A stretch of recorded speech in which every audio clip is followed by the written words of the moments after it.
Eliza Salem jumped down into the crater caused by the emergence of the great beast that now sought a way into Atlas Central. The Tyrant was of no concern to her, nor was the safety of those that lived within the vaunted capital of Morn. When the creature had first arrived, it had settled deep beneath the ground near Atlas, but it was also a spot that contained the very thing Eliza needed for her plan, a laystone.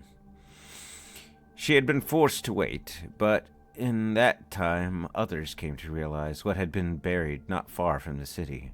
Many had missed the creature's arrival, as it had been wounded by the specialists that had quickly rallied with new weapons to fight it. Eliza had sensed the struggle on what had become known as ferocity, sensed the power. With the help of a summoner from ferocity, she had opened a rift to allow the beast passage near a swampy region, a fair distance from the fringe trail.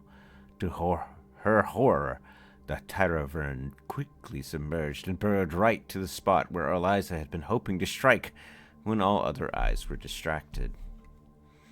Thus, a plan to pull together those seeking the Laystone came into being.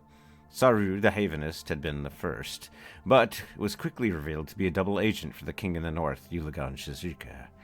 The two had clashed, and Saru had departed with some inkling that both would cross only after the great beast woke. Admiral Gustav and Professor Laszlo were easily duped into her schemes, with the promise of near unlimited resources for their own crazed experiments. To distract them from the Laystone, she needed only point them in the direction of test subjects and revenge.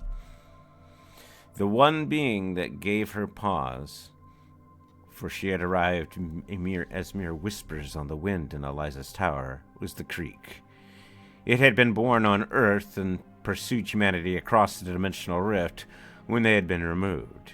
She wanted this stone to punish all of humanity for poisoning their original world. A promise to share the Laystone had been forced, as the creek was a literal force akin to the gods. A simple touch could poison a person, turn their insides to rot, even create a living monstrosity. There had been only one hope. To earn trust and hope, she could distract the creek long enough to obtain the Laystone for herself. And there, at the bottom of the crater, her goal.